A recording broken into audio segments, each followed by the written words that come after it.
और किसी भी एक बैंकिंग एग्जाम्स में आप 2 से 4 नंबर के मुहावरे और लोकोक्तियाँ मान सकते हैं कि आएंगे। जनरली 2 या 3 तो आते ही हैं, और एसएससी में भी काफ़ी आते हैं। तो हम शुरू करते हैं अपना पार्ट 2। सबसे पहला है put your best foot forward. देखिए, put your best foot forward का मतलब है गिव योर बेस्ट, अपना बेस्ट ट्राई करना।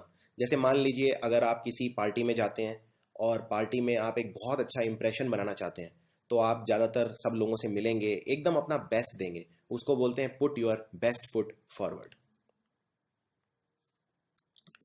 अगला है curiosity killed the cat.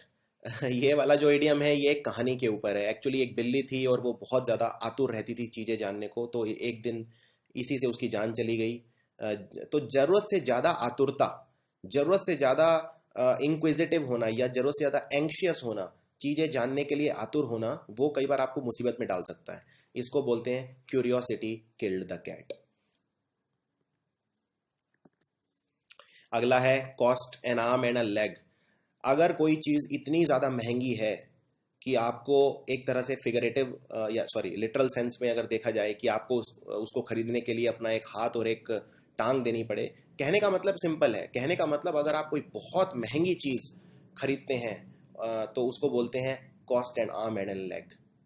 So for example ये आप देख सकते हैं, ये वाला example, my new car cost me an arm and a leg, यानी मैंने अपनी नई गाड़ी बहुत महंगी खरीदी। अगला है pull a rabbit out of your hat. ये बहुत आसान है। एक जैसे जादूगर एक हैट के अंदर से एक रैबिट निकाल लेता है, खरगोश निकाल देता है। इसका मतलब कुछ भी सरप्राइजिंग करना, जैसे कोई जादू टोना है या ये है, मतलब कोई भी ऐसा काम जिसमें एक सरप्राइज का एलिमेंट हो, उसको बोलते हैं pull a rabbit out of your hat. ये वाला काफी कॉमन है, टू टाई द नॉट, यानी किसी से शादी करना, उसको किसी विवाह के बंधन में बंधना, उसको बोलते हैं to tie the knot. Achilles heel, ये वाली जो कहावत आई है ये एक कहानी से आई है। ये एक पर्सन था और उस पर्सन मैं एक उस पर्सन को ये उस पर्सन की जो माँ थी उसने उसको एक नदी के अंदर डाला। लेकिन जब वो नदी के और वो नदी में, उन्हें ये वरदान था कि जब वो नदी के अंदर उसे डालेंगी तो जो भी भाग नदी के अंदर डूबेगा वो बहुत मजबूत हो जाएगा। तो उन्होंने उस बच्चे को उसकी एड़ी, पैर की जो एड़ी हील होती है, उससे पकड़ के डाला। तो वो हील जो थी, वहां मदर ने पकड़ रखा था उसे, तो वो पानी के टच में नहीं आई और हील कमजोर रह गई।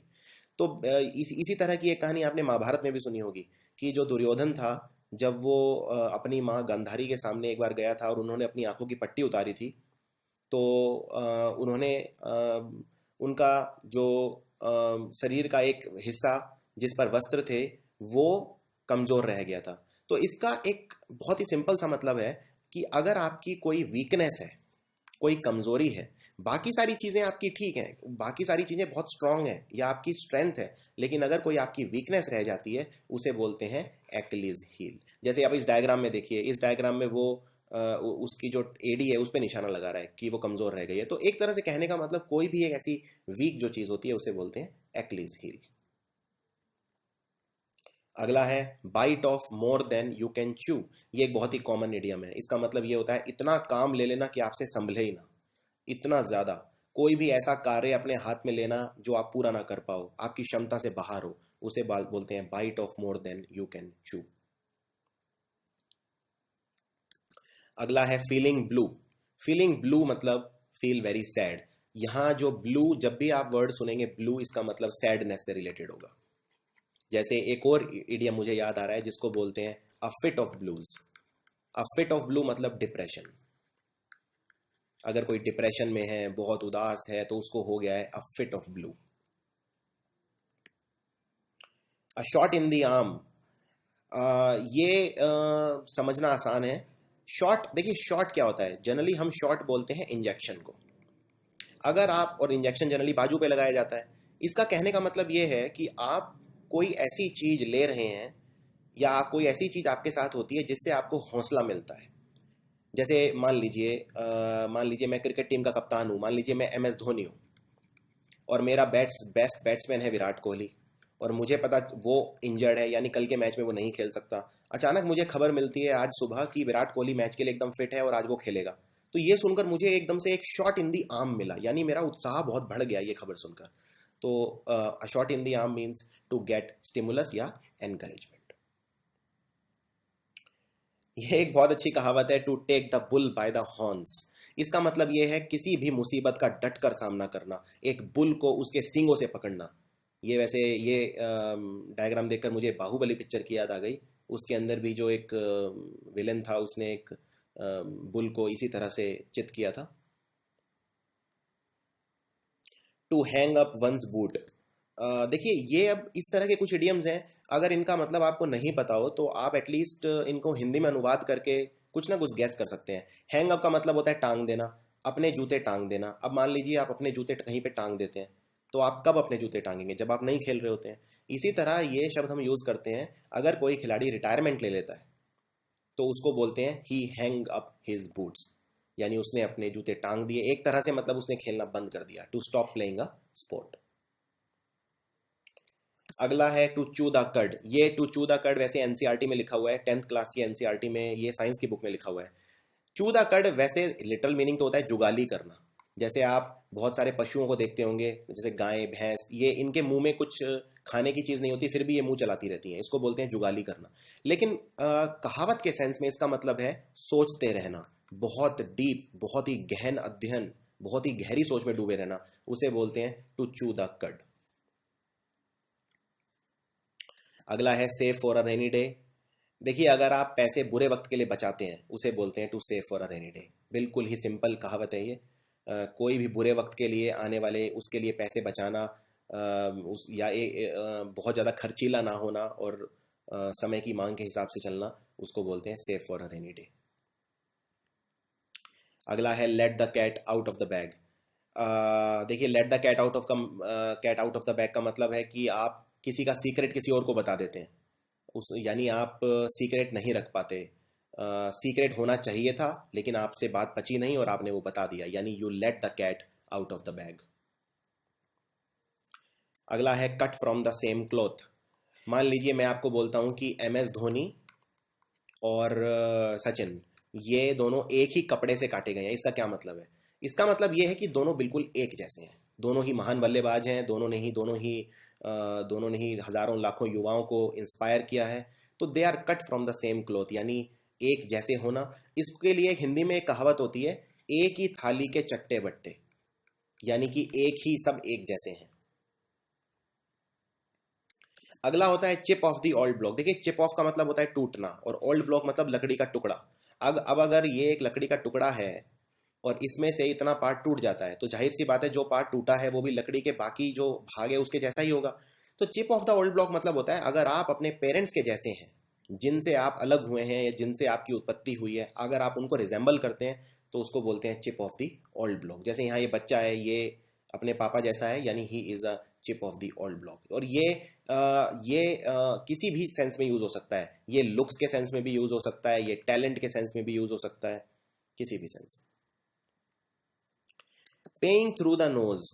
पेइंग थ्रू द नोज का मतलब होता है बहुत ज्यादा पैसा देना, किस मतलब बहुत ही महंगा। अगर मान लीजिए कोई कोई गाड़ी 1 करोड़ की है और आप उसको खरीदने इतना ज्यादा खरीदना चाहते हैं कि आप उसके लिए 2 करोड़ देने को तैयार है और आपने 2 करोड़ की पेमेंट कर दी, यानी you paid through the nose. तो किसी भी चीज के लिए उसकी कीमत से ज्यादा पैसे देना, उसको बोलते हैं पेइंग थ्रू द नोज। अगला है कास्टिंग पर्ल्स बिफोर स्वाइन। देखिए पर्ल्स का मतलब होता है मोती, आप जानते हैं। स्वाइन का मतलब होता है वो जानवर, जैसे पिग होता है। तो यहाँ पे डायग्राम में आप देखिए ये पिग है, इसको स्वाइन बोलते हैं। और आप जानते हैं कि पिग इन्फेक्शन कैरी करता है जिसे स्वाइन फ्लू बोलते हैं। तो इससे भी आपको एक क्लू मिल जाएगा। अगर आप मान लीजिए पिग के सामने मोती डाल रहे हैं, इसका क्या मतलब है? इसका मतलब क्या वो पिग के ऊपर अच्छे लगेंगे? ऑफ कोर्स नॉट, बिल्कुल नहीं। तो कास्टिंग पर्ल्स बिफोर स्वाइन मतलब किसी अनडिजर्विंग आदमी को कोई रिवॉर्ड दे देना, जो उसके लायक नहीं हो उसे कोई चीज दे देना, उसको बोलते हैं casting pearls before swine. At daggers drawn. At daggers drawn का मतलब जब दो लोगों के बीच में बहुत ज्यादा दुश्मनी होती है। इसके लिए हिंदी में एक कहावत है, इसको बोलते हैं 36 का आंकड़ा। अगर दो लोगों के बीच 36 का आंकड़ा है, यानी उनके बीच बिल्कुल दुश्मनी है, और अंग्रेजी में इसे बोला जाता है 36 के आंकड़े को एट डैगर्स ड्रॉन। अगला है to flog a dead horse. देखिए, to flog a dead horse मतलब अपना एनर्जी उस काम पे वेस्ट करना जो हो ही नहीं सकता या जिसको किया ही नहीं जा सकता। फॉर एग्जाम्पल, अगर मान लीजिए आपको एक क्रिकेट मैच है, उसमें 100 बॉल बची हैं और 100 बॉल में आपको 700 रन बनाने हैं, मान लीजिए, तो क्या आप इसको कर सकते हैं? और अगर ये करने के लिए कोई बैट्समैन अपनी पूरी शक्ति लगा दे तो वो क्या कर रहा है? He is flogging a dead horse. ये वाली एक बहुत ही इंपॉर्टेंट कहावत है, ये कम से कम एग्जाम में 6-7 बार रिपीट हो चुकी है। Make both ends meet. In fact आप इस कहावत को अपनी डेली लाइफ में भी बहुत सुनते होंगे। देखिए, मेक बोथ एंड्स मीट मतलब सिर्फ उतना कमाना कि आपका काम चल जाए। जैसे अगर मान लीजिए आपसे कोई पूछता है आप कितना कमाते हैं, तो आप उसको बोलते हैं कि भाई मेरी तो सिर्फ दाल रोटी चलती है। दाल रोटी चलती है मतलब आप सिर्फ उतना कमाते हैं कि बस आप अपना गुजारा कर पा रहे हैं। उसके लिए शब्द यूज होता है मेक बोथ एंड्स मीट, और इस तरह की जिंदगी को बोलते हैं हैंड टू माउथ लिविंग। तो ये भी आप नोट कर सकते हैं, hand to mouth living. Hand to mouth living यानी सिर्फ उतना कमाना कि आपका गुजारा चले। ये भी एक काफी अच्छी कहावत है, to put the cart before the horse. देखिए, कार्ट होता है तांगा जिसमें लोग बैठते हैं, हॉर्स घोड़ा। जनरली पहले हॉर्स होता है और उसके पीछे तांगा होता है, लेकिन अगर आप किसी तांगे को इस तरह लगा दें घोड़े के आगे तो क्या वो चलेगा? बिल्कुल नहीं। तो to put the cart before the horse का मतलब है किसी भी कार्य को गलत तरीके से करना, to do the thing in a wrong way. अगला है to take the things lying down. इसका मतलब ये है कि अगर आप बिल्कुल ही रेजिस्टेंस ना शो करें। फॉर एग्जाम्पल, अगर आपका बॉस कंपनी में आपको 50 लोगों के आगे डांट देता है या आपकी बेइज्जती कर देता है और आप उसको बदले में कुछ नहीं बोलते, यानी कि आपने उस चीज को ले लिया लाइंग डाउन, यानी आपने बिल्कुल ही पलटवार नहीं किया। इसी तरह अगर आपको मान लीजिए कोई मार के चुपचाप चला जाता है तो और आप कुछ भी नहीं कहते, इसका मतलब है टू टेक द थिंग